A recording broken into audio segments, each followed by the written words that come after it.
సికింద్రాబాద్లోని doctor Narayana college of hotel మేనేజ్మెంట్లో 100% job guarantee 966365 Telangana ఉద్యమం తెలంగాణ ఉద్యమంలో కీలక పాత్ర పోషించిన మీరు ఇలాగే ఉండిపోవడానికి గల కారణాలు ఏంటి? తెలంగాణ వచ్చిన తర్వాత ప్రజలు మిమ్మల్ని గుర్తించారా అంటే ఇక్కడున్న టీఆర్ఎస్ పార్టీ ఇప్పుడున్న బీఆర్ఎస్ గతంలో మిమ్మల్ని ఏ విధంగా వాడుకున్నారో అందరికీ తెలుసు. సరే, ఆ తర్వాత 2023 ఎన్నికల్లో కాంగ్రెస్ పార్టీకి బాసటగా నిలిచారు. మీరు కాంగ్రెస్ పార్టీకి అండగా ఉండరు. ఆ కాంగ్రెస్ పార్టీని మళ్ళీ అధికారం తెచ్చేయడంలో కూడా మీ పాత్ర మీరు పోషించారు. మరి కాంగ్రెస్ పార్టీ కూడా ఈరోజు మిమ్మల్ని గుర్తించిందా అంటే అది కూడా ప్రశ్నార్థకమే. వీళ్ళెవ్వరూ మిమ్మల్ని గుర్తించలేదు. నిరంకుశమైన పాలన. తెలంగాణ ఉద్యమంలోనే పాల్గొనని రేవంత్ రెడ్డి గారికి మీరు మద్దతుగా నిలిచారు. ఏ పదవులకు కూడా అతిథి ఆశించేవారు కాదు కదా. మరి ఒక ఎమ్మెల్సీ కోసం ఎందుకు ముందుకు పోయారంటారు? అక్కడ మన కోసం మనం జీవించటంలో ఏం తృప్తి ఉంటుంది. Welcome to Suman TV. నేను మీ నాగరాజ్ బైర్శెట్టిని. ప్రస్తుతం మన సుమన్ స్టూడియోలో మనకు అందుబాటులో ఉన్నారు టీజేఎస్ చైర్మన్ ప్రొఫెసర్ కోదండరామ్ గారు. సార్ నమస్తే. సార్ నమస్తే. సార్ మిమ్మల్ని చూసినప్పటి నుంచి నాకు చిన్నప్పటి నుంచి ఒకటే అనుమానం సార్, అడగాలనుంది. తెలంగాణ ఉద్యమంలో పాల్గొనని వాళ్ళు అందరూ కూడా తెలంగాణ ఏర్పడ్డాక ఒక్కొక్కరు ఎక్కడికో వెళ్ళిపోయారు సార్. అసలుకి అంచనాలకు అందని స్థాయికి వెళ్ళిపోయారు. కానీ ప్రొఫెసర్ కోదండరామ్ గారు మాత్రము అలాగే ఉండిపోయారు. అంటే తెలంగాణ ఉద్యమంలో కీలక పాత్ర పోషించిన మీరు, తెలంగాణ ఉద్యమానికి ఊపిరిలు పోసిన మీరు, వెన్ను తట్టి అందరినీ ముందుకు నడిపించిన మీరు ఇలాగే ఉండిపోవడానికి గల కారణాలు ఏంటి సార్? ఇట్లా ఉండటం నాకైతే బాగానే ఉందనిపిస్తుంది సార్. ఎందుకంటే ఏదైనా మన కోసం మనం జీవించటంలో ఏం తృప్తి ఉంటుందండి. మేము పదే చాలాసార్లు చెప్పినాం, సార్ డబ్బున్నోళ్ళం కాదు, కోట్ల రూపాయల డబ్బులు, వ్యాపారాలు లేవు పెద్దగా, సినిమా స్టార్లం కాదు, మామూలు యూనివర్సిటీ ప్రొఫెసర్లం, ఏదో సామాజిక సేవ కొన్ని కార్యక్రమాల్లో పాల్గొన్నటువంటి వాళ్ళం. కానీ సమాజం చాలా పెద్ద గుర్తింపే ఇచ్చింది. మీకా సార్? ఇచ్చింది కదా. ఇవాళ కోదండరామ్ జేఏసీ చైర్మన్. నేను దాంతో ఏకీభవించడం లేదు సార్. నేను అనుకుంటున్నాను, అనుకున్నది చెప్పని. అయితే ఆ గుర్తింపు ఎవరికి ఉపయోగపడాలి అన్నదే ప్రశ్న. Okay, correct. ఆ గుర్తింపు మేము ఒకటే చెప్పినాం, అది ప్రజలకే ఎరువులాగా ఉపయోగపడాలి.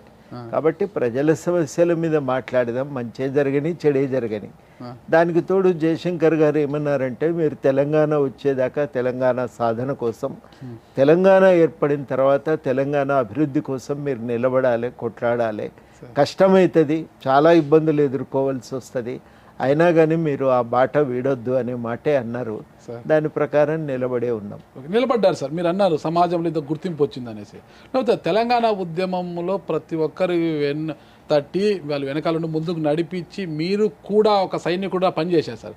తెలంగాణ వచ్చిన తర్వాత ప్రజలు మిమ్మల్ని గుర్తించారా అంటే అది మీ యొక్క ఎన్నికల్లోకి వెళ్ళినప్పుడు దాన్ని బట్టి మీకు అర్థమైపోయింది ప్రజలు మిమ్మల్ని గుర్తించారు లేదనేది. ఇక్కడున్న టీఆర్ఎస్ పార్టీ ఇప్పుడున్న బీఆర్ఎస్ గతంలో మిమ్మల్ని ఏ విధంగా వాడుకున్నారో అందరికీ తెలుసు. మరి టీఆర్ఎస్ పార్టీ అయినా మీకు సముచిత స్థానం కల్పించిందా అంటే అది కూడా ఒక ప్రశ్నార్థకమే, మీరే చెప్పాలి. సరే, ఆ తర్వాత 2023 ఎన్నికల్లో కాంగ్రెస్ పార్టీకి బాసటగా నిలిచారు. మీరు కాంగ్రెస్ పార్టీకి అండగా ఉండరు. ఆ కాంగ్రెస్ పార్టీని మళ్ళీ అధికారం తెచ్చేయడంలో కూడా మీ పాత్ర మీరు పోషించారు. మరి కాంగ్రెస్ పార్టీ కూడా ఈరోజు మిమ్మల్ని గుర్తించిందా అంటే అది కూడా ప్రశ్నార్థకమే. వీళ్ళెవ్వరూ మిమ్మల్ని గుర్తించలేదు. కానీ తెలంగాణ ఉద్యమంలో కీలక పాత్ర పోషించారు ప్రొఫెసర్ కోదండరామ్ గారు. మరి ఎందుకు ఈ పరిస్థితి? వీళ్ళెవ్వరూ గుర్తించలేదు. గుర్తింపు ప్రజల్లో ఉండటం ముఖ్యం కదా. ఓకే, మరి ఆ ప్రజలు మీకెందుకు ఓట్లు వేయడం లేదు? మీరు పార్టీ పెడితే మీకెందుకు ఓట్లు ఎందుకు వేయలేదండి? 70 లక్షల ఓట్లు వేసిండ్రు, అది మామూలు.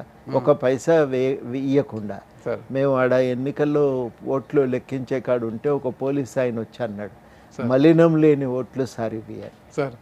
నిజాయితీగా ఒక పైసా లేదు మా దగ్గర, మా ఓడగొట్టడానికి 100 కోట్లు ఖర్చు పెట్టిండ్రంటే ఆ ఓడగొట్టడం కోసం మరి అధికారాన్ని అంతటిని ఉపయోగించిందంటే అది మామూలు విషయం కాదు. అంటే ప్రొఫెసర్ కోదండరామ్ గారు నిజాయితీని గుర్తించి డబ్బులు వాళ్ళతో తీసుకొని, నోట్లు వాళ్ళతో తీసుకొని ఓట్లు మీకు వేయచ్చు కదా ప్రజలు.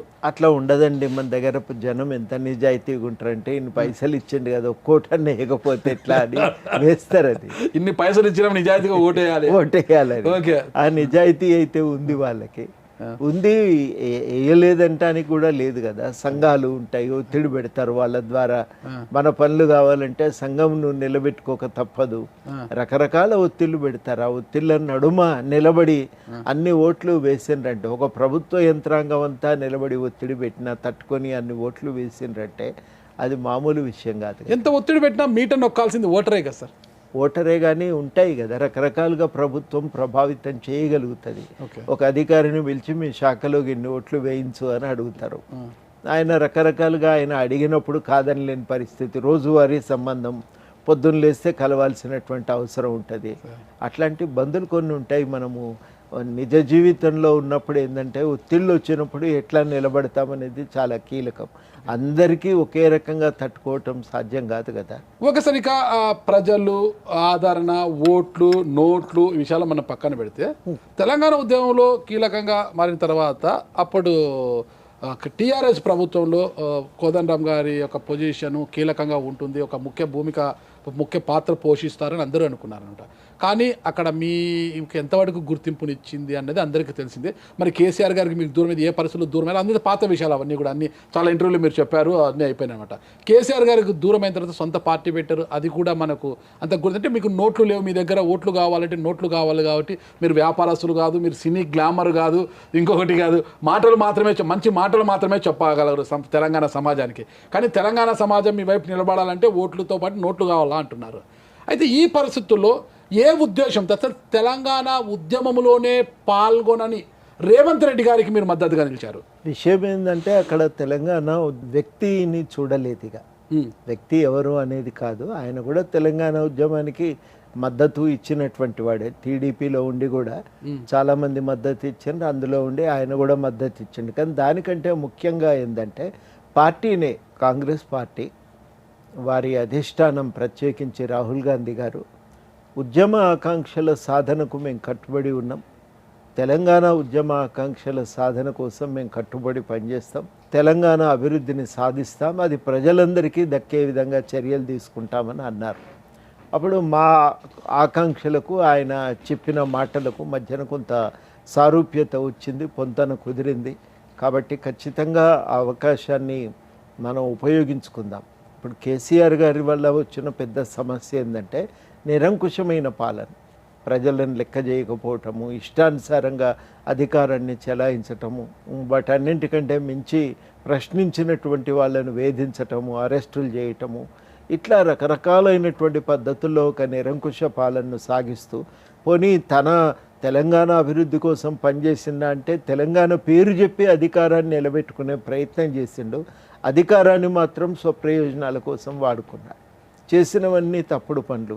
మేమెన్నడూ కూడా కేసీఆర్ తప్పులు తెలిసి చేసిండని అనుకోలేం. ముందు ఒక 4-5 ఏళ్ళు పట్టింది మనకు ఇది కాదు, ఇది ఉద్దేశపూర్వకంగానే తొవ్వయించుకున్నాడు అనేది. కాబట్టి ఆయన మాకు అర్థమైంది ఏంటంటే ఏవో తెలవలేదు, ఆఫీసర్లు తప్పు చేసినారు, అందుకని ఈ విద్యుత్ కొనుగోలు ఒప్పందం తప్పు, అక్కడ ప్రాజెక్టు డిజైన్ తప్పు జరిగినాయి, మనం వాస్తవాలు చెప్పుదామనే ఆలోచనతో మేము బయలుదేరినాం. కానీ దాన్ని వాళ్ళు సహించలేదు. అప్పుడు మాకు అర్థమైంది ఉద్దేశపూర్వకంగానే ఈ తొవ్వలో పయనిస్తున్నారు, అధికారాన్ని, ఆస్తులు, అంతస్తులు కూడబెట్టుకోవటానికే తప్పగాని ప్రజల కోసం వాడట్లేదు అనేది అర్థమైంది. అది అర్థమైన తర్వాత చాలా సీరియస్గా ఇక మన పాత్ర ఏంది మనం నిర్ణయించుకోవాల్సిందే అని అనుకున్నాం.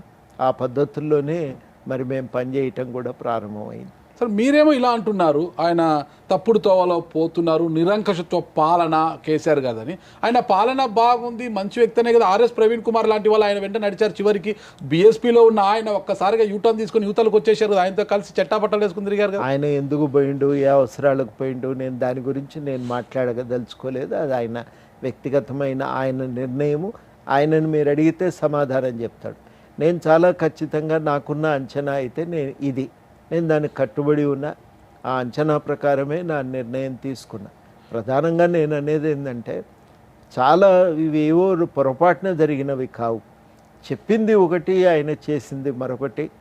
ఏది కూడా ఆయన సమిష్టి ప్రయోజనాల కోసం ఆలోచన చేయలేదు, తెలంగాణ వికాసం కోసం ఆలోచన చేయలేదు. ఆఖరికి పార్టీ పేరులో నుంచే తెలంగాణ అనే పదాన్ని తీసి పారేసిండు. టీఆర్ఎస్ పోయి బీఆర్ఎస్ అయింది. ఇక మొన్ననైతే కేసులు ఎవరో పిలుపునిచ్చిండ్రు, నాకు సంబంధమే లేదు, నేను ఏ కేసులో ప్రత్యక్షంగా నేను పాల్గొనలేదు ఏ ఘటనలోనూ. కాబట్టి నాకు ఉద్యమానికి కూడా ఆయన సంబంధాలను తెగదెంపులు చేసుకున్నాడు. ఇంకేముంది, ఉద్యమాలతో సంబంధాలు తెగిపోయి తెలంగాణతో సంబంధాలు తెగిపోయి కేవలం స్వప్రయోజనాలే ప్రధానమైపోయి ఇవన్నీ జరిగిన తర్వాత ఇంకేం మాట్లాడతాం? మాలాంటి వాళ్ళు ఏమైనా మాట్లాడితే వేధింపులకు గురి చేసిండ్రు, కేసులు పెట్టిండ్రు. నా మీద ఒక 5-6 కేసులు ఉన్నాయి. నేను ఒక 15 సార్లు 20 సార్లు అరెస్ట్ అయినా. నేను మీరు ఉద్యమ కేసుల గురించి ఇప్పుడు మాట్లాడుతున్నారు కదా, తెలంగాణ ఉద్యమ కేసులు అన్ని కూడా ఆ రోజు కేసీఆర్ గారు ఎత్తేయలేదా? కొన్ని ఎత్తేసిండ్రు, రైల్వే కేసులు మిగిలిపోయి ఉన్నాయి, కొన్ని ఉద్యమ కేసులు కూడా అక్కడక్కడ మిగిలిపోయి ఉన్నాయి. మా దృష్టికి వచ్చినవన్నీ నాయన నరసింహారెడ్డి గారు హోమ్ మినిస్టర్గా ఉన్నప్పుడు చెప్తే కొన్నింటినే ఆయన రద్దు చేయించాడు. కానీ కొన్ని ఇంకా అట్లా మిగిలిపోయి ఉన్నాయి, కొన్ని ఉన్నాయి. అదొక భాగము. ఈయన వచ్చిన తర్వాత అధికారంలోకి వచ్చిన తర్వాత పెట్టిన కేసులు ఉన్నాయి, ఇది రెండవ భాగం. ఈ కేసులు మిగిలిపోయి ఉన్నాయి. ఇవాళ ఈయన కేసీఆర్ పెట్టిన కేసులు. మరి ఇప్పుడు రేవంత్ రెడ్డి గారు తీసేస్తారని నమ్మకం మీకుందా?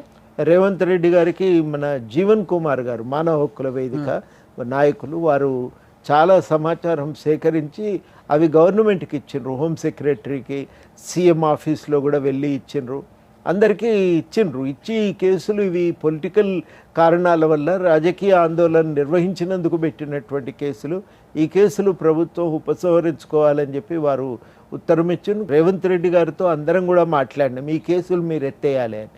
ఇప్పుడు రేవంత్ రెడ్డి గారు ఏమంటున్నారంటే దీన్ని పకడ్బందీగా మనం రద్దు చేయాలి, ఈ కేసుల్ని అసెంబ్లీలో ఒక చట్టం లాంటిది తెచ్చి నేను ఈ కేసులు రద్దు చేస్తా అనేటువంటి మాట వారు మాకు హామీ ఇచ్చిండ్రు. కాబట్టి ఒక నమ్మకం మాకు కుదిరింది. ఒక తెలంగాణ ప్రజల ఆకాంక్షలను రేవంత్ రెడ్డి గారు నెరవేరుస్తారనే ఒక నమ్మకం మాకు వచ్చిన వెంటనే వాళ్ళ వెంట వెళ్ళామని మీరు అంటున్నారు కదా. అయితే ఇక్కడ ఒక అపవాదం ఉంది కోదండరామ్ గారి మీద. ఏంటంటే అది అసలు తెలంగాణ ఉద్యమంలోనే పాల్గొనని రేవంత్ రెడ్డి గారితో ప్రొఫెసర్ కోదండరామ్ గారు వెళ్ళడం ఏంటి అనే ఒక అపవాదం అయితే ఉంది. ఆయనకు ఎమ్మెల్సీ కావచ్చు, రాజ్యసభ ఇవాళ అతీతులు, వాటన్నిటి కూడా పదవులకంత అతీతులు. కోదండరామ్ గారు వేటిని ఆశించే వ్యక్తి కాదు. కానీ అక్కడికి వెళ్ళడం వల్ల ఏంటి, మహా అంటే ఒక ఎమ్మెల్సీ ఇస్తానని ఆశ చూపారు వాళ్ళు. ఆయన వెంట నడవడం ఏంటి అనేది కూడా అపవాదం ఉంది కదా ఇక్కడ. ఇవన్నీ మరి పార్టీగా తెలంగాణ ఇచ్చిన పార్టీయే కదా. తర్వాత తెలంగాణ ఆకాంక్షల సాధనకు మేము కట్టుబడి ఉన్నామని ప్రకటించారు కదా. అది వాళ్ళ అధినాయకుడు రాహుల్ గాంధీ గారి నోటి నుంచి వచ్చిన మాట. తెలంగాణలో ఒక ప్రజాస్వామిక పాలన సాధిస్తామని కూడా అన్నారు వారు. ప్రజాస్వామిక పాలన మా గ్యారంటీగా మేము చెప్తున్నాం, ఇది ప్రజాస్వామిక పాలన మేము తీసుకొస్తామని. అవన్నీ అన్నందుకు ఇవాళ మేము చాలా స్పష్టంగా ఆ పార్టీకి మద్దతు ఇచ్చినాం. పార్టీని చూసి నిర్ణయాలు తీసుకుంటాం కానీ ఒక వ్యక్తినో ఇద్దరు వ్యక్తులను చూసి నిర్ణయాలు తీసుకోం కదా.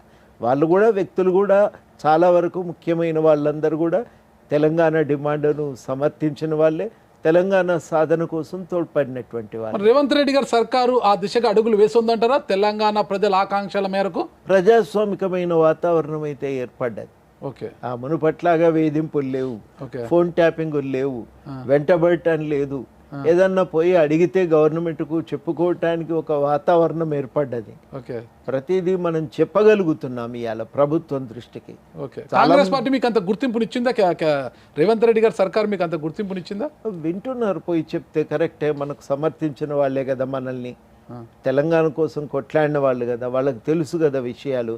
విందాము, ఇది చేద్దాం, దృష్టిలో పెట్టుకుందామనే అభిప్రాయంతోనే ఉన్నారు అందరు. మరి మీరు ఇంత ఓపికగా ఉన్నారు, ఎన్నికల్లో పూర్తిగా సహాయ సహకారాలు అందించారు, మీ బలం కూడా వారికి తోడైంది కదా.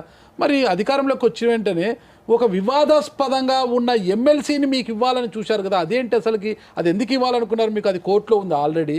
గత ప్రభుత్వం ఇచ్చినప్పుడే గవర్నర్ గారు దాన్ని తోసిపుచ్చారు, వల్ల కోర్టుకు వెళ్ళారు, అది వివాదాస్పదంగా జరుగుతుంది. అలాంటి ఎమ్మెల్సీని మీకు ఇవ్వడం వల్ల అది మిమ్మల్ని అవమానించినట్టు కాదంటారా? వివాదాస్పదం ఏం లేదు కదా, వాళ్ళు నిర్ణయం తీసుకునే నాటికి అది గవర్నర్ నిర్ణయం అయిపోయింది. ఓకే, గవర్నర్ నిర్ణయం అయిపోయింది కాబట్టి వాళ్ళు ఆ ఎమ్మెల్సీ పోస్టు మనకి ఇద్దామని అనుకున్నారు. కరెక్ట్. గతంలో తమిళసాయి గారు గవర్నర్గా ఉన్నప్పుడు ఏ విభాగానికైతే ఎమ్మెల్సీలుగా అనుకున్నారు, వీరు దానికి సంబంధించిన వాళ్ళు కాదు, వీళ్ళు రాజకీయ నేపథ్యం ఉన్న వాళ్ళు, నేను వీళ్ళకు అన్క్వాలిఫైడ్ వీరు అనేసి ఎన్నిక పంపింది ఫైల్ ఆవిడ. దాని మీద కోర్టుకు వెళ్ళారు. తర్వాత మీకు అదే గవర్నర్ మారడం జరిగింది. మళ్ళీ గవర్నర్ కోటలో మీకు ప్రపోజ్ చేస్తూ రేవంత్ రెడ్డి సర్కార్ పంపించింది. ఎలా సాధ్యపడుతుంది? విషయం ఏంటంటే ఆ కోటా కింద నన్నైతేనే గవర్నర్ ఈజీగా ఆమోదిస్తుంది అనేది వాళ్ళకున్న అంచనా. ఓకే, ఎందుకు ఇది అంటే దానికి సంబంధించి కోర్టు తీర్పులు ఉన్నాయి, గతంలో అనేక ఉదంతాలు ఉన్నాయి. చాలా స్పష్టంగా అందరూ కూడా గుర్తించేది ఏంటంటే రాజకీయాల్లో ఉండటము అనేది అనర్హత కాదు. సామాజిక రంగాలలో, కళారంగాలలో కార్యక్రమాలు చేసి ఉన్నారా లేదా అనేది చాలా కీలకం. కాబట్టి ఆ అదనపు క్వాలిఫికేషన్ అనేది చాలా కీలకం. ఎట్లాగూ గతంలో అనేక సామాజిక ఉద్యమాలతో, తెలంగాణ ఉద్యమంతో సహా భాగస్వామ్యం అయ్యున్నాం కాబట్టి దాంట్లో ఒక అర్హత ఉంది కాబట్టి దాన్ని గుర్తిస్తారనే ఆలోచనతో వారు అది ప్రతిపాదించారు. ఒక యూనివర్సిటీలో కూడా పనిచేసి ఉన్నాను, కారణాలన్నింటి చేత వాళ్ళు ప్రతిపాదించారు. సరే, అదిగా తర్వాత వివాదం అయింది. నేను ఆ వివరాల జోలికి పోవటం సమంజసం జరుగుతుంది. ఆ విషయంలో మీకు ఎట్టి పరిస్థితుల్లో మేము ఇస్తాము అనే మాట అయితే గవర్నమెంట్ అన్నది, దాన్ని నేను నమ్ముతున్నా కూడా ఇప్పటి వరకు. అంటే మీరు రాజ్యసభకు కావచ్చు ఏ పదవులకు కూడా అతిథి ఆశించేవారు కాదు కదా, మరి ఒక ఎమ్మెల్సీ కోసం ఎందుకు ముందుకు పోయారంటారు? అక్కడ ఎవరు మీరు కాంగ్రెస్ పార్టీ ఇస్తా ఒక వివాదాస్పదమైన వాళ్ళు ఇస్తామంటే మీరు ఎందుకు ముందడుగు వేశారు? అక్కడ అపాయింట్మెంట్ ఇచ్చిన తర్వాత చేరటానికి ఏముంది దాంట్లో? మేమేమి ఎమ్మెల్సీకో ఇంకొకటికో పోవు అని ఎప్పుడు చెప్పలే కదా. ప్రొఫెసర్ కోదండరామ్ గారు జయశంకర్ గారి యొక్క అడుగుజాడలో నడిచే వ్యక్తి. ఇలాంటి మేధావులు చట్టసభలో ఉండాలని తెలంగాణ సమాజం కోరుకుంది. కాంగ్రెస్ పార్టీ అధికారం లేకొస్తే ఆ పార్టీకి మద్దతుగా నిలిచారు కాబట్టి ఖచ్చితంగా ఎమ్మెల్సీ ఇచ్చి మంత్రిగా కూడా క్యాబినెట్లోకి తీసుకునే అవకాశాలు ఉంటాయని చాలామంది అనుకున్నారు. ఈరోజు మీకు ఎమ్మెల్సీ కుర్చీ రావడమే గగనం అయిపోయింది. ఏంటి పరిస్థితి? దాని మీద నేనేం మాట్లాడతా? వస్తే వస్తుంది, రాకపోతే రాదు. కిరీటాలతో పుడతావారు. ఎలా తెలంగాణ సమాజము మిమ్మల్ని గెలిపించలేదు ఎన్నికల్లో. కేసీఆర్ గారు వాడుకొని వదిలేశారు, రేవంత్ రెడ్డి గారు వాడుకొని వదిలేసి ఏంటి మీరేమో కూరలో కరివేపాకు ఏమన్నా కరివేపాకులో ఉన్న సారమంతా వచ్చిన తర్వాత కరివేపాకు ఉంది సదలో పడేయడానికి? మీరు అలా కాదు కదా. అట్లా ఒక మేధావి వర్గానికి చెందిన వారు అంటే ఒక మనిషి పాత్రను మనం అంతా కుదించి చూస్తే బాగుండదు. అది తప్పనిసరిగా దాని విషయమై నిర్ణయం తీసుకోవాల్సిన బాధ్యత ప్రభుత్వానిది. వాళ్ళు ఏదో నిర్ణయం తీసుకుంటారు, దానిపైన నేను పదే పదే వ్యాఖ్యానించటం సమంజసం కాదు. వివరణ వస్తే అది ఆ నిర్ణయం ప్రభుత్వానికి వదిలేద్దాం. దాని మీద నేను ఇంకా వ్యాఖ్యానించటం కూడా తగదు. నేను మాట్లాడదలుచుకోలేదు కదా దాని మీద అంతకంటే ఎక్కువ. కోదండరామ్ గారు రోజు రోజుకు బలపడుతున్నారా, బలహీన పడుతున్నారా అంటే ఏమంటారు రాజకీయంగా? ఏదైనా కానీ సమాజంలో రెండు కోణాల నుంచి చూడాలి అండి. మూల్యాంకనం చేసేటప్పుడు నైతికపరమైన పాత్ర ఒకటి ఉంటుంది. నైతికంగా సమాజంలో ఇది మంచి జరగాలంటే ఆ మంచి కోసం నిలబడే వాళ్ళం ఎవరో ఒకరం మిగిలాలి. ఆ సమాజ హితం కోరి మాట్లాడవలసిన బాధ్యతను ఎవరో ఒకరం నిర్వర్తించాలి. ఈ బాధ్యత అందరిది. అందరం కూడా ఆ బాధ్యతను నిర్వర్తించే పని చేయవలసి ఉంటుంది. ఒక నాదాన్ని నేను టేకాబుచ్చుకున్నా అని అంటలేను.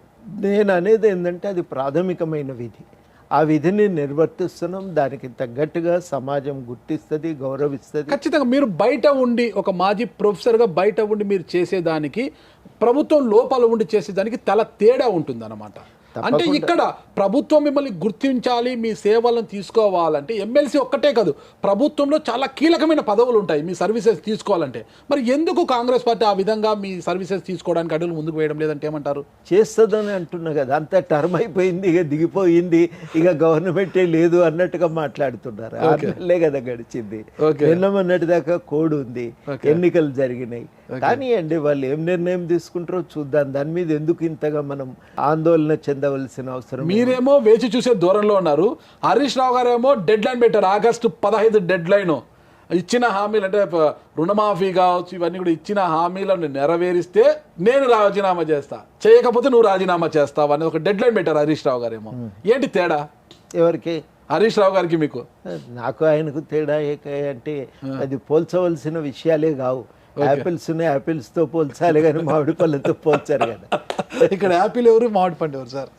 ఏదైనా కావచ్చు కాక మీరు ఎట్లా అనుకున్నా పర్వాలేదు కానీ పోల్చదగిన విషయాలు కావు, పోల్చదగిన అంశాలు కావు, వ్యక్తులు అంటలేరు. ఓకే సరే, పోల్చడం లేదు. హరీష్ రావు గారు డెడ్ లైన్ పెట్టారు, రేవంత్ రెడ్డి గారు ఖచ్చితంగా హామీలను అమలు చేసి హరీష్ రావు గారికి బుద్ధి చెప్తారంటారా? కాంగ్రెస్ పార్టీ డెడ్ లైన్ పెట్టింది 15వ తారీఖు కల్లా మేము అమలు చేస్తామని.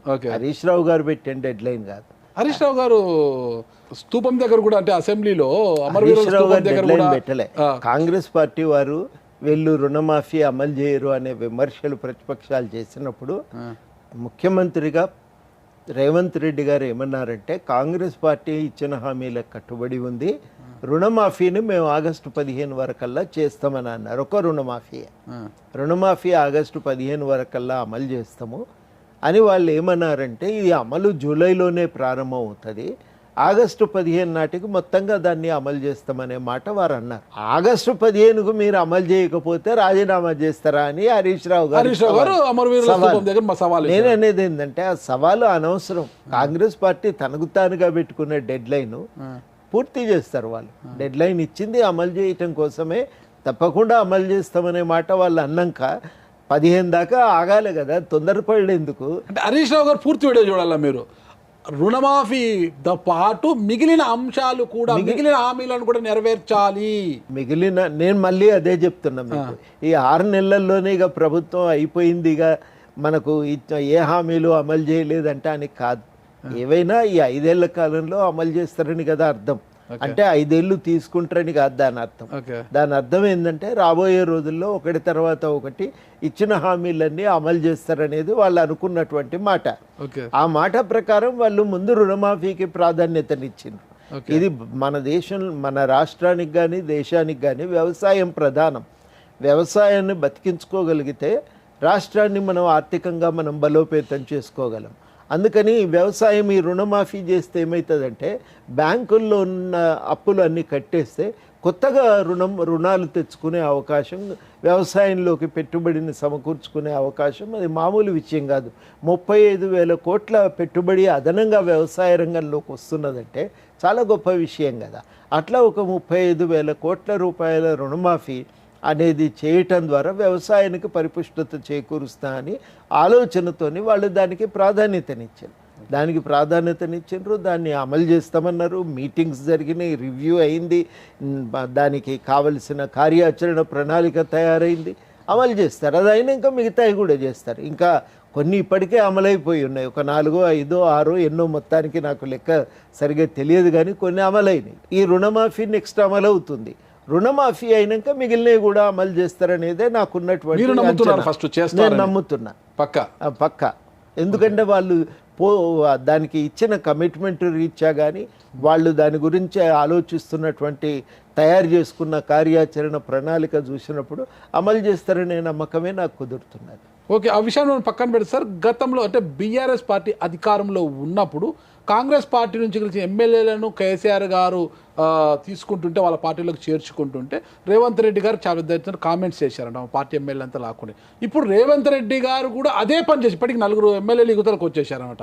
ఇంకా భవిష్యత్తులో మరికొంతమంది ఎమ్మెల్యేలు వెయిట్ చేస్తున్నారంటారు. ఇది కరెక్ట్ అంటారంటే ఆనాడు ఆయన విమర్శించారు కేసీఆర్ గారు తీసుకుంటే కాంగ్రెస్ ఎమ్మెల్యేని. ఈరోజు రేవంత్ రెడ్డి గారు కూడా అదే చేస్తున్నారు కదా, మరి దాన్ని ఏమంటారు? ఇట్లాంటి విషయాలన్నీ కూడా రాజకీయాల్లో ఒక మార్పు జరగవలసిన అవసరం ఉంది. మొట్టమొదట అందరం కూడా ఆ విషయాన్ని అంగీకరించాలి.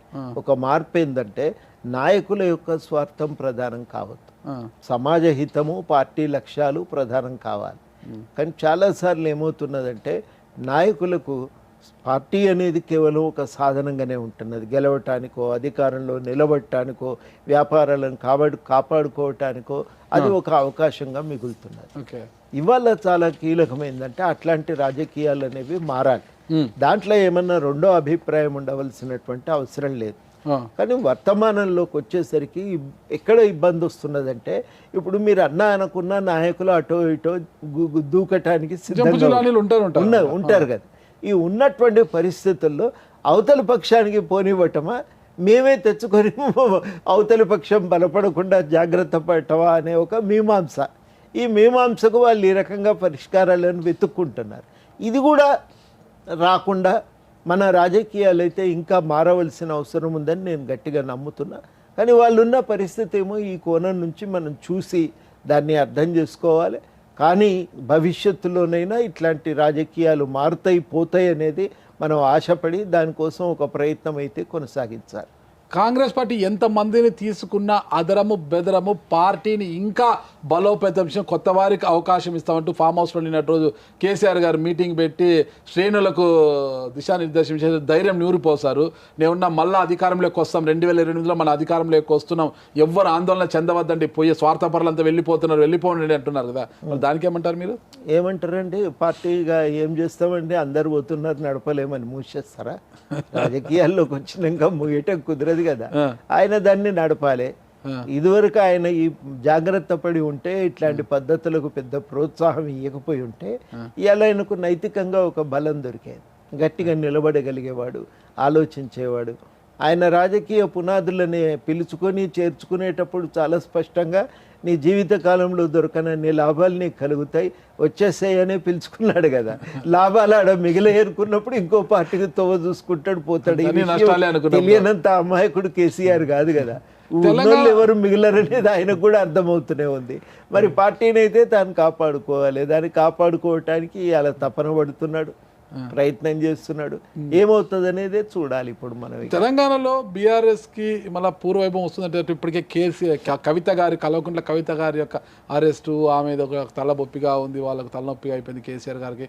పార్టీని ఇక్కడ బతికించుకోవాలి, అందరూ కూడా ఇప్పుడు 4 వెళ్ళిపోయి ఇంకా 20 మంది దాకా టచ్లో ఉన్నారంటున్నారు. ఈ పరిస్థితుల్లో తెలంగాణలో బీఆర్ఎస్ పార్టీకి పూర్వవైభవం వస్తుందంటారా? ఏ పార్టీ అయినా పోతుందని మనం అనుకోవద్దండి. చాలా కీలకం ఏంటంటే, జరిగిన తప్పులను బహిరంగంగా ఒప్పుకొని సరిదిద్దుకుంటానికి సిద్ధపడితే ఒక అవకాశం, ఒక జీవం మళ్ళీ పోసుకునే అవకాశం ఉంటాయి.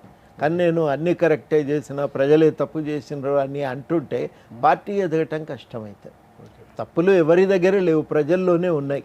ఆ ప్రజలే అనవసరంగా మోసపోయినరు, ఒత్తిళ్ళకు గురైనరు, ప్రచారాలకు వాళ్ళు ప్రభావితమైనరు అని అనుకుంటే అప్పుడు ఏ నాయకుడు పార్టీని పెంపు చేయలేడు, పెంచుకోలేడు. అది మనం ప్రధానంగా గుర్తు. ఇక్కడ ప్రధానంగా ఒక విషయం సార్, బీఆర్ఎస్ పార్టీలో అంటే కేసీఆర్ గారి దగ్గర కావచ్చు, బీఆర్ఎస్ పార్టీలో తెలంగాణ ఉద్యమకారులకు సరైన గౌరవం దక్కలేదు, ప్రాధాన్యత ఇవ్వలేదు, మీతో గతంలో చాలామంది ఆరోపించారు. అయితే ఈరోజు కాంగ్రెస్ పార్టీలో తెలంగాణ ఉద్యమకారులకు సముచిత స్థానము, సరైన గౌరవం లభిస్తుందంటారా? అనేది ఏంటంటే, మేము కేసీఆర్ విషయంలో కూడా 2 సంవత్సరాలు అవకాశం ఇచ్చినాం. ఏ పార్టీ అయినా కొత్త రాష్ట్రం, కొత్త గవర్నమెంట్, కొత్త పార్టీ అవకాశం ఇవ్వాలి అనేదే ఉన్న అంచనా. కాబట్టి తప్పనిసరిగా కొంత సమయం ఇవ్వాలి. టీఆర్ఎస్ పార్టీ వాళ్ళు అప్పుడు మేము ఇవన్నీ ప్రయత్నించినాం. అనుకున్న రోజే మేము బహిరంగంగా వచ్చి విమర్శలు చేసినాం. 2 ఏళ్ళు మేము కూడా ఓపిక పెట్టినాం. ఇవాళ కూడా చాలా కీలకం ఏంటంటే, కాంగ్రెస్ పార్టీ అధికారంలోకి వచ్చింది 6 నెలలకే. అప్పటికి ఇప్పటికీ ఒక తేడా ఏంటంటే, అప్పుడు గవర్నమెంట్తో సంబంధాలు తెగిపోయినాయి మాకు. వాళ్ళు గద్దెనెక్కగానే మాది ఫక్తు రాజకీయ పార్టీ, ఇక ఉద్యమాలు, ఉద్యమకారులు, సంఘాలు వాటితో మాకు సంబంధం లేదు అని తెగదెంపులు చేసుకున్నారు. వీళ్ళు ఏంటంటే తెగదెంపులు చేసుకోలేదు, అందరి మద్దతు వల్లే మనం గెలిచినాం కాబట్టి వాళ్ళు ఏమన్నా చెప్తే విందామని. మేము వారికి పదే చెప్పింది ఏంటంటే, ఉద్యమకారులను గౌరవించటం అవసరము అని. దాన్ని పార్టీ గుర్తిస్తున్నది, తప్పకుండా గౌరవిస్తాం. వాళ్ళకు కూడా మేము సంక్షేమాన్ని మేము పెంపొందించటమే కాదు, వాళ్లకు సముచితమైనటువంటి గౌరవాన్ని ఇస్తాము అని. దానికోసం వాళ్ళు చర్యలు తీసుకుంటున్నారు. కాబట్టి మాకు కూడా కొంత నమ్మకం ఉంది. మేము కూడా వేచి చూడాలి, ఇది ప్రయత్నం జరుగుతున్నది, హర్షించాలి, సమర్థించాలి దాన్ని అనే ఆలోచనతోనే మేము నడుచుకుంటున్నాం. ఒక కాళేశ్వరం ప్రాజెక్టు అవినీతిపై ప్రొఫెసర్ కోదండరామ్ లాంటి వాళ్ళు ఇంకా విపులంగా మాట్లాడాలి అని చాలామంది కోరుకుంటున్నారు. దాని గురించి ఏమంటారు? అసలు Kaleshwaram project, Medigadda project scam కావచ్చు, ఇవన్నీ కూడా ఇప్పటికే విచారణ జరుగుతోంది. అసలుకి వచ్చిన సిట్టింగ్ జడ్జిలను కూడా గో బ్యాక్ అనేసి కేసీఆర్ గారు పిలుపునివ్వడం జరిగింది. Go back. అసలు మీకు అసలుకి దాని గురించి విచారించే అర్హతే లేదన్నట్టుగా మాట్లాడారు కదా. ప్రొఫెసర్గా మీరేం చెప్తారు దాని గురించి? ఇప్పుడు విషయం ఏంటంటే, వాళ్ళే అసెంబ్లీలో మీరు కమిషన్ వేయండి వాస్తవాలు తేలుతాయి అనే మాట అన్నారు.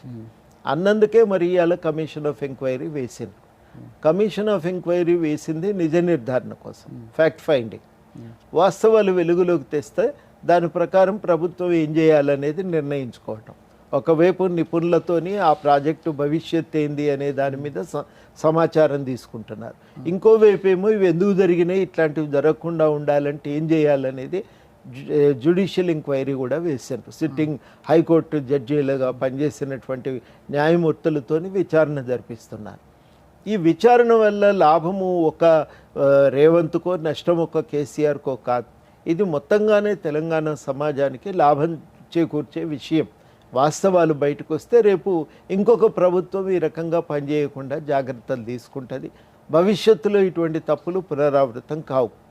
ఖచ్చితంగా కాళేశ్వరం విషయంలో మేము ముందు నుంచి చెప్తున్నది ఏంటంటే, ముందు ఒక ప్రాజెక్టు అనుకొని ప్రారంభించాను తుమ్మిడిహెట్టి. ఆ తుమ్మిడిహెట్టిని వద్దనుకున్నప్పుడు ఎందుకు వద్దనుకుంటున్నారు అనేది ఆలోచించాలి. లాభ నష్టాలు బేరీజ్ వేయాలి. అప్పుడు గవర్నమెంట్ ఏం చేసిందంటే ఒక ఇంజనీర్ల కమిటీ వేసింది.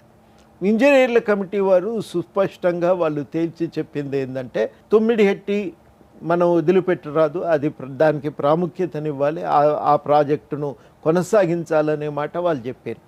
ఎన్ని నీళ్లు రాగలిగితే అన్ని నీళ్లు తుమ్మిడిహెట్టి నుంచే తెచ్చుకోవటం మేలు, ఖర్చు కూడా తగ్గుతుందనే మాట వాళ్ళు స్పష్టంగా చెప్పారు. 152 కుదరకపోతే 148. 148 దగ్గర ఎన్ని నీళ్ళు వస్తాయి అనేది మీరు బేరీజ్ వేసినరా? బేరీజ్ వేయకుండా ఆ ప్రాజెక్టును ఎందుకు అటకకి ఇచ్చిండ్రు అనేది క్యాగ్ స్పష్టంగా అడిగినటువంటి ప్రశ్న. మనం కూడా అడుగుతున్నది ఏంటంటే, ఈ ప్రయత్నాలు ఎందుకు జరగలేదు, ఎందుకు జరగకుండా హడావిడిగా మీరు డ్యామ్ మొత్తాన్ని రీఇంజనీరింగ్ చేసిండ్రు, ఎవరి సూచనల మేరకు చేసిండ్రు, ఏ ప్రయోజనాల కోసం చేసిండ్రు అనేది తేలవలసిన విషయం. దాన్ని తేల్చడానికి ఒక ఎంక్వైరీ కమిషన్. అదేవిధంగా విద్యుత్ కొనుగోళ్లలో అక్రమాలు జరిగినాయి. వాస్తవాలు తేల్చవలసింది, నిష్పక్షపాతంగా తేల్చవలసింది జ్యుడిషియల్ ఎంక్వైరీ. మీకేమన్నా ఆక్షేపణలు ఉంటే అవన్నీ కూడా ఎంక్వైరీ కమిషన్ ముందు పెట్టవచ్చు, వివరించవచ్చు. కానీ ఎంక్వైరీ కమిషన్ను అడ్డగోలుగా మాటలు అనవలసినటువంటి అవసరం అయితే లేదు. ఇది కరెక్ట్ పద్ధతి కాదు. వ్యవస్థను ఎత్తేయకండి. వ్యవస్థ సరిగ్గా పనిచేయటానికి, వాస్తవాలు వెలుగులోకి తేవటానికి మీరు సహకరించండి. సరే, మీకు దీనిపైన అభ్యంతరాలు ఉన్నాయి. అవతల పినాకీ ఘోష్ కమిటీ మీద మీకెందుకు అభ్యంతరాలు ఉండటానికి వీల్లేదు కదా. కానీ అక్కడ కూడా మీరు సరిగ్గా సహకరించకుండా, విషయాలు చెప్పకుండా దాటవేస్తే ఎట్లా కుదురుతుంది? ఇది మొదటి ప్రశ్న. రెండవ సమస్య ఎక్కడ వస్తున్నది అనంటే, మీరు ప్రాజెక్టు డిజైన్ చేసేటప్పుడు సరి అయినటువంటి అన్ని వ్యవస్థలతోని ఆ అనుమతులు తీసుకొచ్చారా లేదా? ఏ రీతిలోనైతే ఒక ప్రణాళిక వేసి అమలు చేసేటప్పుడు జాగ్రత్తలు తీసుకోవాలా లేదా అని ప్రశ్న. పొద్దున్న నాకు ఎక్కడో చిన్న జూనియర్ ఇంజనీర్లుగా పాలిటెక్నిక్ చదివి సూపర్వైజర్లుగా పనిచేస్తున్న వాళ్ళు చెప్పినారు, రిటైర్ అయిన వాళ్ళు. మామూలుగానైతే లోతుకు వెళ్ళి మట్టి తీసి పరీక్ష చేయాలి సార్. అవేవి చేయకుండా వీళ్ళు నిర్మించటం వల్ల అవి పునాదులు సరిగ్గా లేవు, ఆ ప్రాజెక్టు నిలవటం కష్టము. ప్రతి పిల్లర్ను సమగ్రంగా పరిశీలిస్తే తప్ప ఆ ప్రాజెక్టు పునరుద్ధరణ గురించి చర్యలు తీసుకోవటం సాధ్యం కాదు అని. అంటే మామూలుగా కొంత ఇంజనీరింగ్ పరిజ్ఞానం ఉన్న ప్రతి ఒక్కరికి అర్థమవుతున్న విషయం ఎందుకు ఈ సాంకేతిక లోపాలు జరిగినాయి అని. డిజైన్ లోపాలు ఉన్నాయని కూడా వాళ్ళు అంటున్నారు. మీరు డిజైన్ ఒక రకంగా చేసినారు, నిర్మాణం జరిగేసరికి అది ఒక రకంగా రూపాంతరం చెందింది. మీరు ఇవన్నీ కూడా ఆలోచన చేసుకోలేదా అని అడుగుతున్నారు. ప్రమాణాలు పాటించలేదనేది వస్తుంది, మానిటరింగ్ జరగలేదు అనేటువంటి విమర్శలు వస్తున్నాయి. ఇన్ని రకాలైన లోపాలు ఎందుకు తలెత్తినాయి ఆలోచించాలి కదా. 1,00,000 కోట్ల రూపాయలు ప్రభుత్వ నిధులు ఖర్చు పెట్టినాం. ఫైనాన్షియల్ డిసిప్లిన్ లేదు, మీకు నిధులు ఎక్కడి నుంచి వస్తాయనే అంచనా లేదు. అంచనా లేకుండానే మొదలుపెట్టి అప్పులు తీసుకొచ్చిండ్రు విపరీతంగా. తర్వాత కీలకమైన విషయం ఏంటంటే, 80,000 కోట్లు అనుకున్నది 1,50,000 కోట్లకు పెరిగింది. ఎక్కడ కూడా దేశంలో ఈ రకంగా ధరలు పెరగలేదు. ఎందుకు ఈ రకంగా ధరలు పెరిగినాయి? ఇట్లాంటి అనేకమైనటువంటి సమస్యలు తలెత్తుతున్నప్పుడు వాటిని పరిశీలించుకోకపోతే, మన పద్ధతుల గురించి మనం సమీక్షించుకోకపోతే భవిష్యత్తులో కూడా మనం చిక్కుల్లో పడతాం.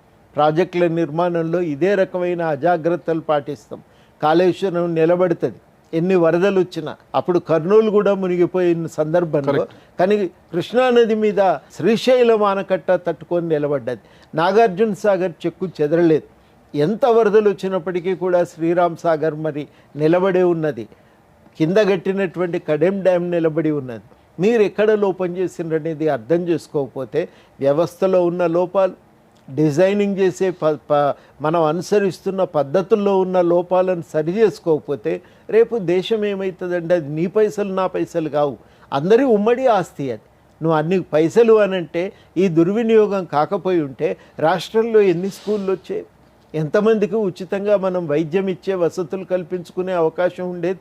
వాటన్నింటినీ కాదని నోరు కట్టుకొని మనం చాలా అవసరాలను చంపుకొని దీని మీద పెట్టుబడి పెట్టినాం.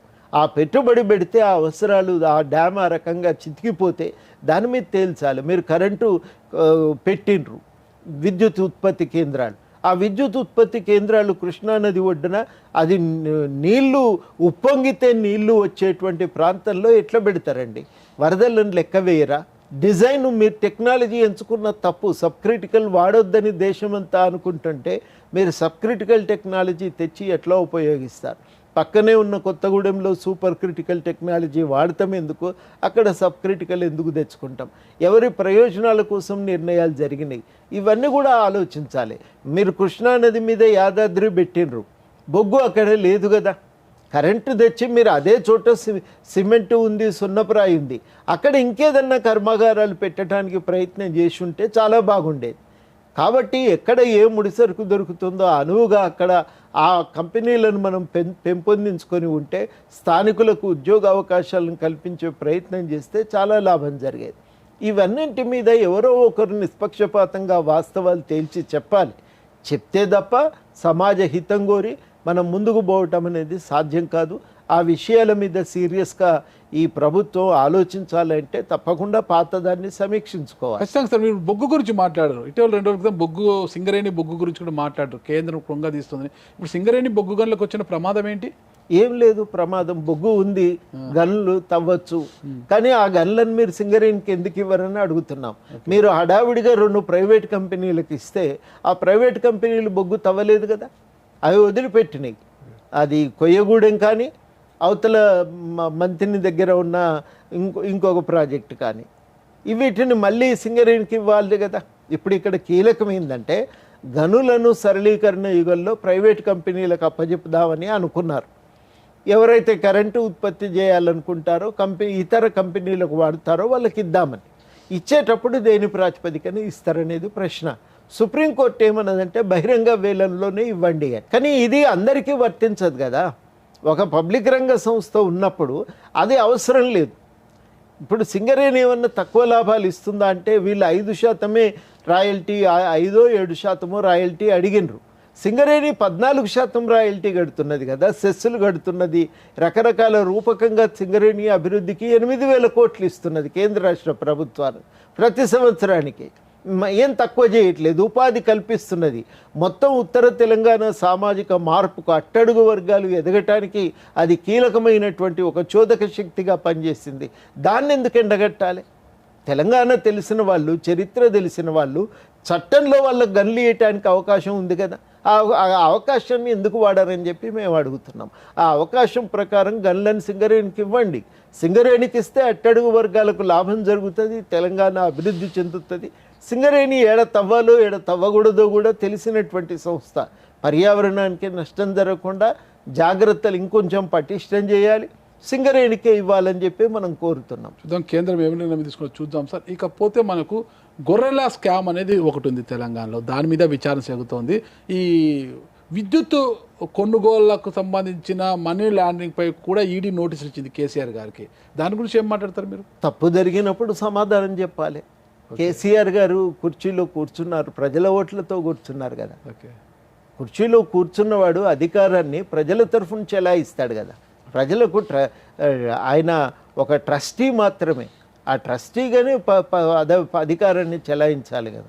అట్లా కాదు, ఈ అధికారము నా యందు, నా నుంచి, నా వల్లనే జనించింది, ఇది నాదే, నా ఇష్టానుసారంగా చెలాయించవచ్చును అనుకుంటే అది రాజ్యాంగ విరుద్ధం, ప్రజాస్వామ్య సూత్రాలకు విరుద్ధం, ఆధునిక నాగరిక సమాజ నియమాలకు విరుద్ధం. అట్లాంటి తప్పుడు పనులు చేసినప్పుడు సమస్యలు తలెత్తితే దాన్ని ఎదుర్కోవలసి ఉంటుంది. దాంట్లో మళ్ళీ మినాయింపే ఉంటుంది, ఉండదు. తెలంగాణ ఉద్యమ నాయకుడిగా తెలంగాణ సమాజం మంచి కోరే కోదండరామ్ గారు అంటే ఇప్పుడు ఏదైతే రేవంత్ రెడ్డి గారు నడిచిన ఒక అపవాదం వినిపిస్తుంది, ఏపీ నాయకుల పెత్తనము తెలంగాణపై ఉండరాదని మొదటి నుంచి ఉంది. ఇప్పుడు రేవంత్ రెడ్డి గారు ముఖ్యమంత్రి అయినారు. రేవంత్ రెడ్డి గారు చంద్రబాబు నాయుడుకి చాలా సన్నిహితులు. రేవంత్ రెడ్డి గారు సీఎం అయితే అక్కడ చంద్రబాబు గారి పెత్తనం ఇక్కడ ఎక్కువ ఉంటుందని ఇక్కడ ఆరోపిస్తున్నారు కదా. ఈ నేపథ్యంలో మీరు రేవంత్ రెడ్డి గారి పక్కన నిలబడ్డాన్ని కూడా కొంతమంది జీర్ణించుకోలేకపోతున్నారు. వాస్తవం ఏంటంటే తెలంగాణ సమాజాన్ని మనం తక్కువగా అంచనా వేస్తున్నాం సార్. పెత్తనం ఉన్న రోజులు చాలా తీవ్రంగా దాన్ని వ్యతిరేకించారు, కొట్లాడింది. వాళ్ళ రాజ్యం వాళ్ళది, మన రాష్ట్రం మనది. ఇప్పుడు ఇక్కడ ఆంధ్ర పాలకులు వచ్చి పెత్తనం చేస్తానంటే సహిస్తారా తెలంగాణ ప్రజలు? అస్సలు సహించరు. అట్లాంటిది నడవనీయరు. రాజకీయంగా తనకు ఒక అవకాశం ఇంతవరకు లేనప్పుడు అవకాశాల కోసం వాళ్ళ మీద ఆధారపడ్డారు. తెలంగాణ అనే సొంత రాష్ట్రం ఏర్పడి ఆ రాష్ట్రానికి ముఖ్యమంత్రి, మంత్రులై ఆ రాష్ట్రంలో రకరకాల స్థాయిల్లో లాభం పొందేటువంటి వాళ్ళు దాన్ని ఎందుకు కోల్పోవాలనుకుంటే రేవంత్ రెడ్డి గారి మీద తెలంగాణ నాయకుల యొక్క ప్రభావం ఉండదంటారా అని? ఎప్పుడైనా మాట్లాడుకోవచ్చు, చేయవచ్చు, దాన్ని అది వేరే మాట. మాట్లాడుకున్నంత మాత్రాన, కలిసినంత మాత్రాన ప్రభావానికి లోనైండు అంటే అది కరెక్ట్ కాదు. అట్లా మనం మాట్లాడుకుంటే అది తప్పవుతుంది. దాన్ని మనం ఆమోదించడానికి వీల్లేదు. ఇలా చాలా కీలకం. మనం గ్రహించవలసింది ఏంటంటే తెలంగాణ సమాజం దాన్ని ఆమోదించదు. కానీ చాలా కీలకం ఏంటంటే జాగ్రత్తలు పాటించాలి. అనుమానాలు రాకుండా జాగ్రత్తలు పాటించాలి. ఆ బాధ్యత తప్పకుండా కాంగ్రెస్ మీద ఉంది. గతంలో కేసీఆర్ మీద ఉన్నట్టే వీరి మీద కూడా ఉన్నది. అందుకనే అప్పుడు స్పష్టంగా చెప్పినాం, నువ్వు నీళ్ళ విషయం మాట్లాడేటప్పుడు తెలంగాణ ప్రతినిధిగా మాట్లాడాలి తప్ప ఆంధ్ర ప్రాంత ప్రజల యొక్క అవసరాల కోసం నువ్వు మాట్లాడే అవసరం నీకు లేదు. ఆ పని నీది కాదు, అక్కడ చేసేవాళ్ళు ఉన్నారు. నువ్వు ఇక్కడి ప్రజల కోసం మాట్లాడకపోతే ఇక్కడ ప్రజలు ఎక్కడికి పోవాలి? కరెక్ట్. అది కదా విషయం. అడుగుతారు ప్రజలు.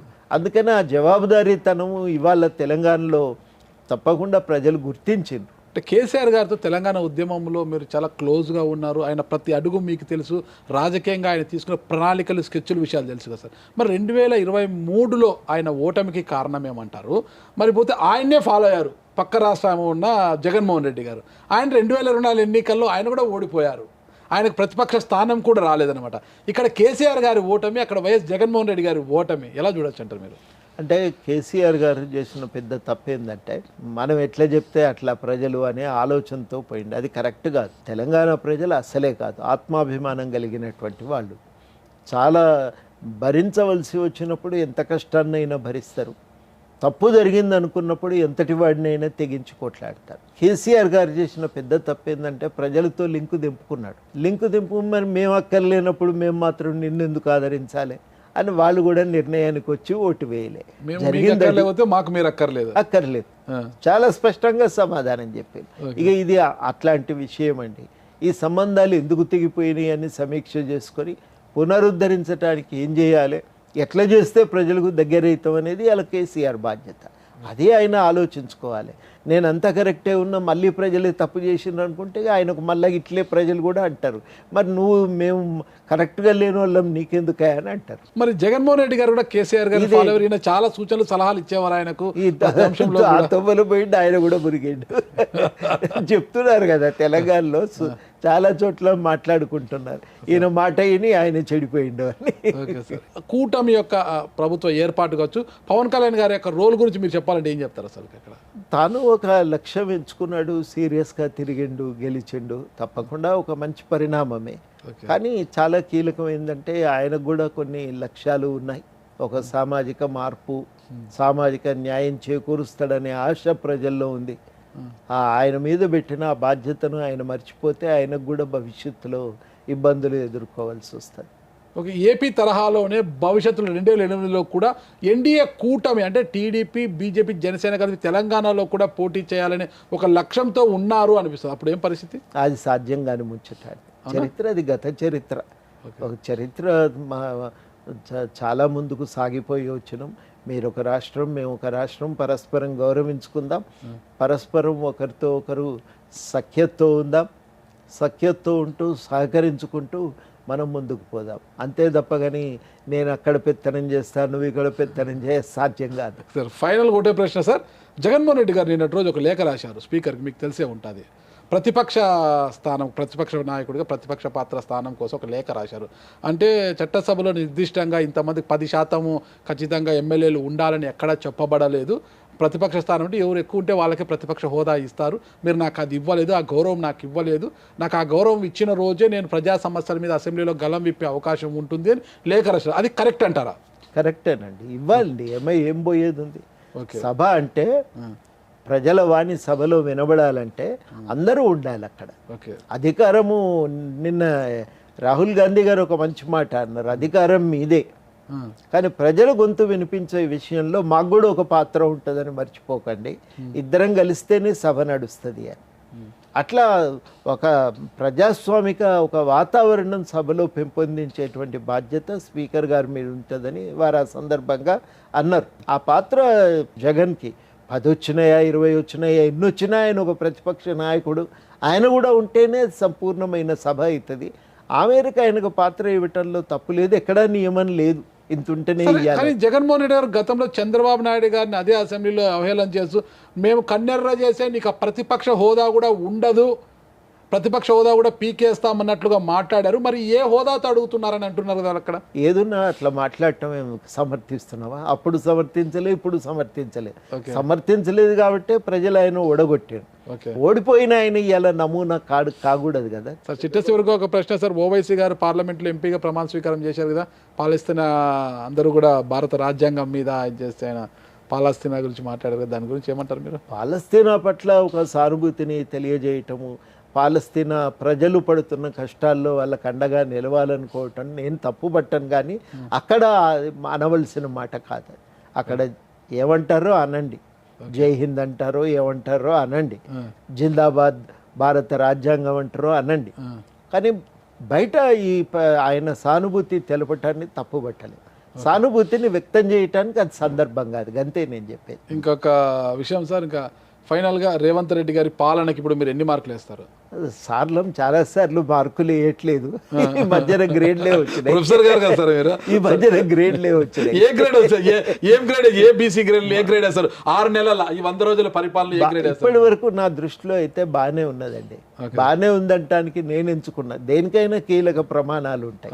నేను ఎంచుకున్న కీలక ప్రమాణం ఏంటంటే కొంత ప్రజాస్వామిక వాతావరణం ఉంది, ప్రశాంతంగా బతుకుతున్నాం, బాగానే ఉంది అని నేను అనుకుంటున్నాను. గ్రేడింగ్ లేదంటారు ఇప్పుడు? గ్రేడింగ్ వేయచ్చు, ఏ గ్రేడే వేస్తా,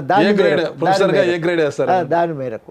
ఓకే. మొన్న జరిగిన పార్లమెంట్ ఎన్నికల్లో 17 పార్లమెంట్ స్థానాలకు గాను 1 ఎంఐఎం, 8 అధికార కాంగ్రెస్, 8 బీజేపీ తీసుకుందనట. అంటే భవిష్యత్తులో 2028 ఎన్నికలకు బీజేపీ ముఖ్య భూమిక పోషించనుంది తెలంగాణలో అంటున్నారు, ఏమంటారు? బీజేపీ మొన్న బీఆర్ఎస్ మద్దతు లేకుండా అన్ని సీట్లు సాధించేది కాదు, 5 మించి ముందుకు పోవటం కష్టమయ్యేది. కానీ జరిగిన పర్యవసానం ఏంటంటే బీఆర్ఎస్ తన ఓట్లన్నింటినీ బీజేపీకి షిఫ్ట్ చేసింది. ఒక రకంగా అది బీఆర్ఎస్ తన గొయ్యి తాను తవ్వుకుంది. ఇది నమ్మశక్యం అంటారా? తమ గుర్తింపును బీజేపీకి ఊతమిస్తుందంటారా? అది జరిగింది చాలా చోట్ల. మాకు వేయకపోయినా మంచిదే కానీ వాళ్ళకి వేయండి అని చెప్పినవి బోలెడన్ని చోట్ల ఈ మాట వినబడ్డది జరిగింది. మీ దగ్గర ఆధారాలు ఉన్నాయా?